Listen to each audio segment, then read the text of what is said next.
उस शरीफ तफरी मौत बन गई।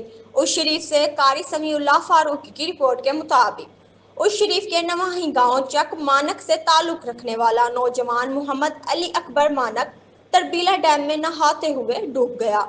मोहम्मद अली अकबर जो इस्लामाबाद में रोजगार के सिलसिले में मुकीम था, तफरीह की गर्ज से अपने दोस्तों के हमरा गाजी तरबीला डैम गया था। नहाते हुए वो गहरे पानी में चला गया और वापस न आ सका। रेस्क्यू अदारे इत्तला मिलते ही मौके पर पहुंच गए और तलाश का अमल शुरू कर दिया।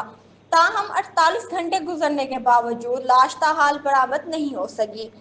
मरहूम के अहल खाना शदीद जहनी सदमे में मुब्तला हैं, जबकि अहल इलाका और रिश्तेदारों ने आला हकाम से मुतालबा किया है कि रेस्क्यू ऑपरेशन में जदीद टेक्नोलॉजी और इजाफी वसाइल इस्तेमाल किए जाएं ताकि लाश जल्द अज जल्द निकाली जा सके। मुतासरा खानदान के मुताबिक मोहम्मद अली अकबर एक मेहनती, खुश इखलाक और मिलनसार नौजवान था। इस साहनिये ने पूरे इलाके को गम में मुब्तला कर दिया।